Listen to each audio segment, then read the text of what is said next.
It's okay, we won't find you. I'm good.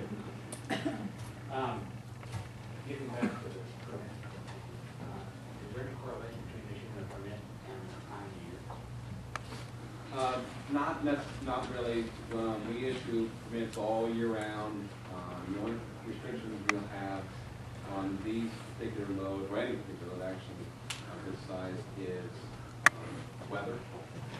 We'll have to make sure that you travel through any appropriate weather conditions, which includes the road condition, can be out there, the road, as well as haulage. I mean, in the spring, which is, I guess now, the roads are very soft. So, Yeah, our subgrade is constructed such that it doesn't affect it. We only have like one road in the state of the District 2 that we put load restrictions on, and that's only for, we've only done that once since because it's spring break. But the That's purple up on read campus. doesn't include the purple read. It's not. So there's no spring breakup limits on On this the purple purple route. route. I got a question, so we're talking about weight distribution, axles per inch, width of tires, so on and so forth. So you said the maximum is 800 pounds per inch with the tire. I get that term right. So my question is, and we're going to talk about infrastructure, because that's quite a concern for everyone, including myself. So anything under this 800 pounds per inch, I'll leave the rest off, we're safe on infrastructure? Yeah. Because it's all based off of route studies that have been done by our headquarters office. So we've evaluated what infrastructure, actually our bridge section was evaluated,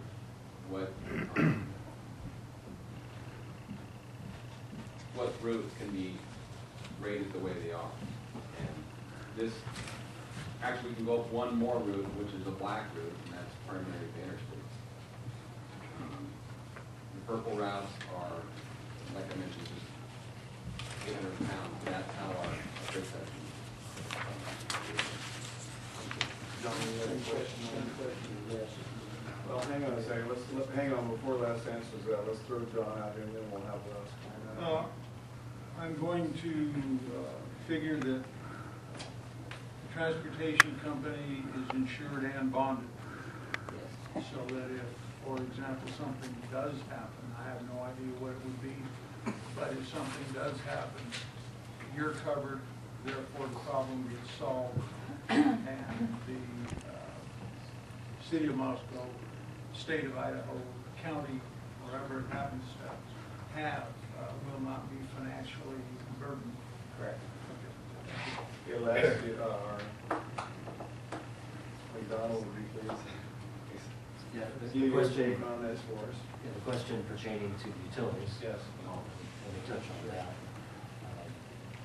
First off, keep in mind that our utilities have a varied depth, so there's a minimum depth of material between the road surface and the top of any pipe that's in the system.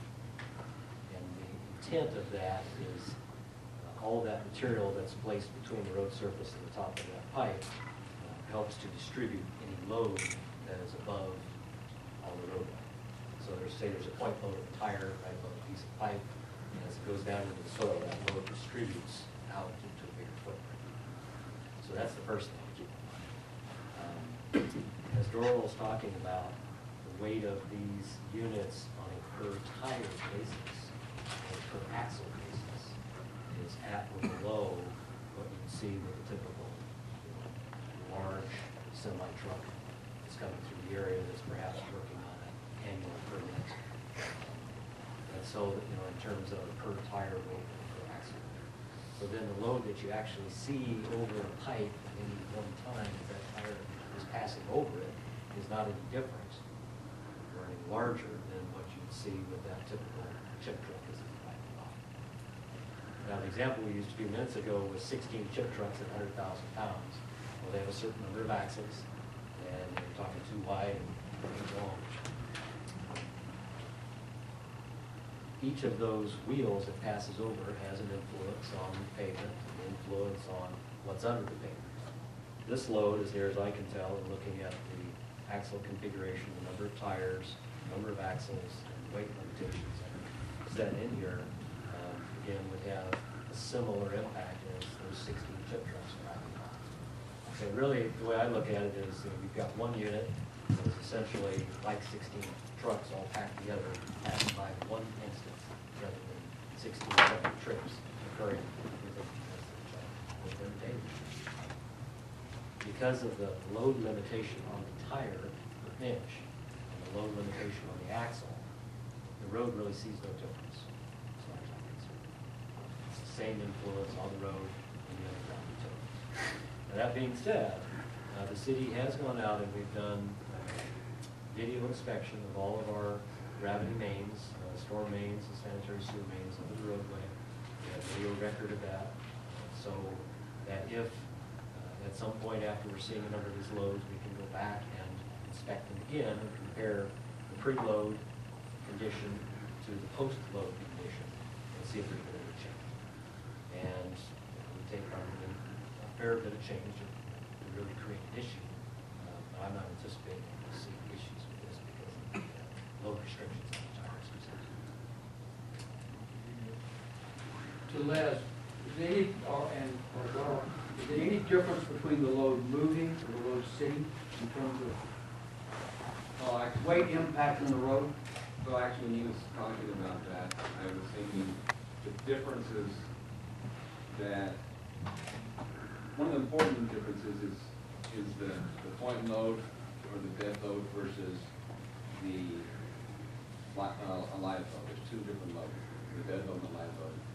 And you're referring to the dead load, Mr. Steed, and it's still distributed as he's talking. There's a cone distribution in the soil, in the sub-base, and the base of the road, and as well as the climates that gets distributed over this. And then it gets further distributed as it hits the culvert, because it goes in. The culvert's round and they're stronger, because the round cylinder is stronger, and you can distribute that weight as well. But these loads are to be, essentially creeping through town, somewhat creeping on the highway. I think you're talking 25 miles an hour, Chip? Top speed. This part of this route capacity map is developed off of both those live load loads, a live load and a dead load. The live load is when if you're standing on a bridge or if you're in town here and you hear an empty chip truck and they're bouncing up and down, that's the live load that we talk about. I anticipate this load, because it's moving so slow, to be a live load to be virtually nil. So there's going to be even less impact than 16 chip trucks dropping down. Tom? So I guess I have two questions about the load limit stuff. Is there any limitation to the number of 600 pounds per tire inch that can be put into this calculation? In other words, do these cones of impact, when they run into each other, if they're a lot close to each The other? closer we get, it certainly could, but that's what the axle spacing. So the axle spacing has something to do with this. Okay. Maybe along those lines, if these two computers were representing two tires next to each other on an axle, and this one has 600 pounds per inch tire, or tire inch tire, and this one also has that same one, or say they're one tire, and they're now, it's now 1,200 pounds per inch tire. How does that work? I mean, how does that calculate as okay in this situation and not okay in that situation? I really can't answer that very good, Tom. But what I do know about this is that going to the second example, the two tires are together, it's called a super single tire. And it actually, they're allowed on trucks. They, super singles, as the word is termed, is so it gives more damage to the road than what the setup we have here, two tires set apart. I can't explain why that is. It's quite a long time ago. It's, here, just a point of clarification, it wouldn't go to 1,200. And if it's 600 pounds per inch of width of the two tires, and you put them together in one tire, you now have double the width. It's still 600 pounds per inch. So I thought the inch was measured this way. Inch of width. It's inch of It's width. of the tire. So, you know, a 6-inch tire, two 6-inch tires side by side are generally the same as one 12-inch tire. It's a total of 12 inches of width. You're talking load per inch of width, 600 pounds. So is there any limit? I mean, how many we've got some I number would here, say- 32 axles, 8 wide, and then 3 trucks with some number more. The route determines our total axles. I mean, if the route won't sustain it on the turning radius, that's what changes is their So turning it's, radius. okay. So the route determines if we're going to, even get lower axles, put more axles under it. But it does determine our turning radius. That, because we have to have so many spacings between those tires to help with the load distribution. The more axles you put under, obviously, the longer your transport becomes, and that starts to become a turning radius issue. So we need to watch that. That's what determines our transporter ultimately is what the route can maintain versus the transporter that's going down. Can we make the corners? Can we move the corners and everything else? That's what maintains if we put more axles under it or not. I mean, obviously our axle weight determines that. But, I mean, at some point, you just can't go any bigger. If we had more weight, we just couldn't go any bigger because the possibility of not making it from the public safety of a turning radius. When you end up with a turning radius problem, that's where you limit your axle length, or the amount of axles you have. We could limit the size of the road. Right. And hopefully we're not going up onto a curb or a sidewalk in some of the tight spots. Yeah, and that's what. Like on North Washington, through the North Couplet, I think, whatever that was, a year or 2 ago, when I saw one actually reach the curb and go up, and, that's a concern to me, because I don't think that the curbs are calculated the same way. So we wouldn't want that. This system is a little different than what you've witnessed before. This system is a counter steering system. It's a positive connected steering system. The back transporter, which is 16 axles now, is separated in the center. So your front 8 axles steer counter steer from the other axles. You can actually split those axles and grab it, and you can counter steer, so it steers a lot smoother than you would have with dolly systems. These, which are basically independent systems of steering. These are all connected all in one, and they're separated with the steers in. He can separate them completely, and he can steer them separately. And so it makes them maneuverability a lot better than a lot of the dolly systems. Part of that equation here. Yeah, I'm back to not just the loads, but the distribution of it, where we're kind of talking like the load is equally distributed 4 and a half across 400 feet, but it really isn't. You've got the 16 axles in back and the 16 up front, so really, you're having that load and putting it into a certain smaller amount of section, not the full 400 feet. And I'm thinking about some of the slabs that are poured down here at our intersections, like at 3rd or 6th and Main, where you've got asphalt coming out and then a concrete section. What happens to that concrete section when one of those halves starts rolling onto it, it seems to me I'm not sure what's underneath, but it seems like there is apt to be some give there, because it kind of goes across. The systems that we use are all hydraulic systems. Every axle's got its own hydraulic ram. And the whole system is tied together, each end. It's like a big triangle, actually pointed backwards. You have stability and you've got slosh. The slosh is like a big pool.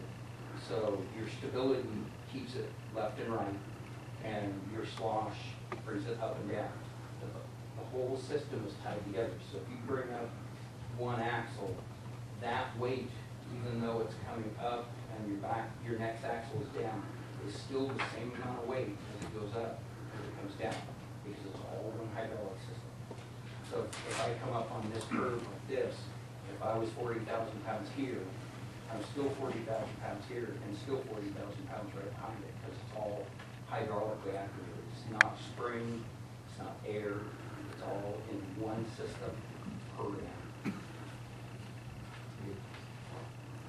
Les, do you have anything you want to follow up on that concerning our cement intersection? Because I know this thing's cement, I don't know how deep it is, but I know it's deep. That goes out in the years. Yeah, well, the ITD built those a few years ago in the intersections.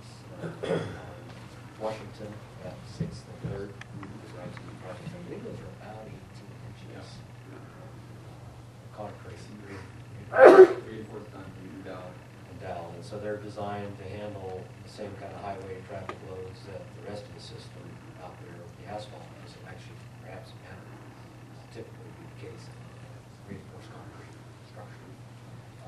The explanation that was just given about the load distribution provides me some comfort, actually, because it does provide consistent loading on each Yes. axle as it enters onto Yeah. the site. And, what you're describing is maybe a more severe vertical change than you're likely to see. Right, But we've all exactly. seen that, that you're towing a trailer and you get on a slope and it's a dual axle and you pick one set of wheels up off the ground. Well, when you do that, everything is transferred to that back set of axles, right, back axle. Well, what she's describing right here prevents that because it's hydraulically adjusted so that it remains a constant load on each axle all day long. So you're not going to see that shift or spike in load to another axle from one to a higher point. So that provides me some comfort. I wasn't aware of that, so I'm not doing that. Go ahead. We talked about a number of things on the infrastructure. I think we've covered a lot of ground on that. Certainly answered a bunch of questions from the others. Let's shift gears a little bit and go to the safety fact, John, because it's been a concern is the safety of these things. So, safety, public safety, so on and so forth. So let's open the discussion for that. Well, that's very important to us, of course, with IPD. We're required the hauler, every hauler to have a load of this nature to implement and to provide to us a transportation plan. And that transportation plan helps us understand how the hauler is going to get from point A to point B, to ensure that if there are any problems that are through our contingencies and backup for that the hauler and ITD are the same line in terms of moving during inclement weather conditions, which won't happen. In fact, we're as the move gets closer to the date that let's say we're gonna move a month from today. We would start looking at the weather forecast, 3 or 4 days out, and then we would say, all right, usually we drop dead date or time on that particular day of the move, which is between 12 and 2 p.m., 12 at noon. And then we say it's a go or it's not a go. And it would be because of weather, and we always fight on the side of caution. If it looks like a potential, we wouldn't go. And if we do end up going, we try and make sure we have a place to stop if things turn sour. I can't speak specifically to safety. Well, and then one other thing out on the highway, is that, in this case, ISP is gonna be escorting the vehicle, and so they'll have, control of the road and any issues that may occur out there. The other thing is,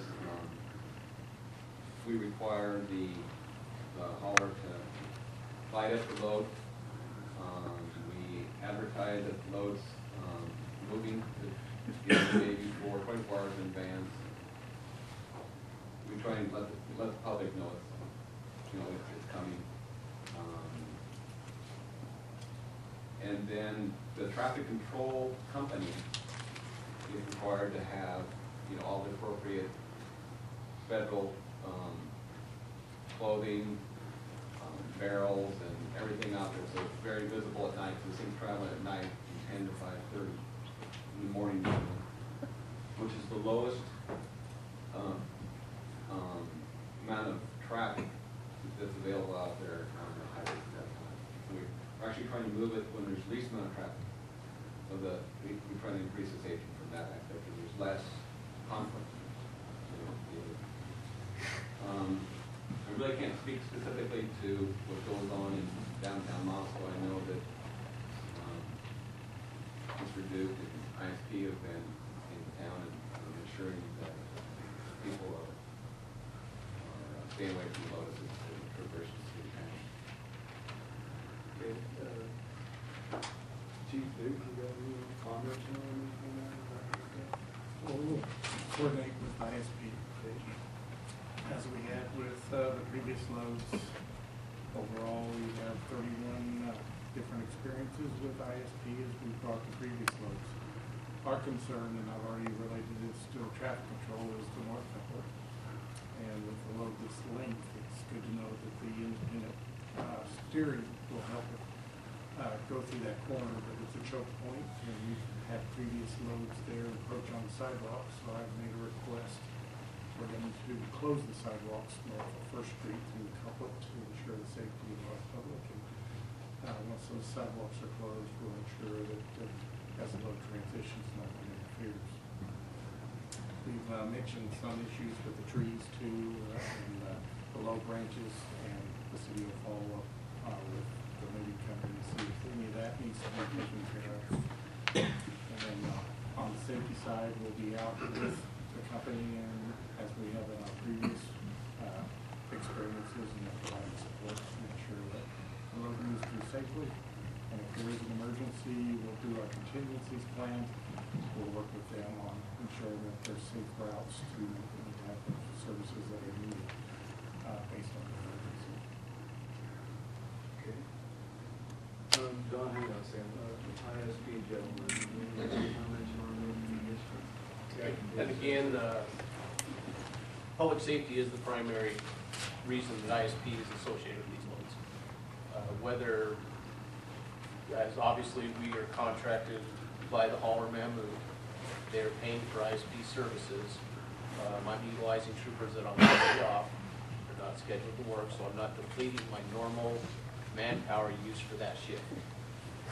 If we weren't in contract with Mammoth, I would have to utilize, obviously based on the size of the load and the public safety factor, we would want to have cars obviously in the near vicinity of the load in case there was something wrong or an accident did occur, and I would have to use my normal manpower. Where we're contracted with an O&L grant approved by the Board of Examiners, which is through the governor, we're able to dedicate cars that stay with the load.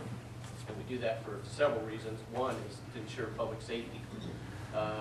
Basically, Mammoth is paying us to monitor their movements.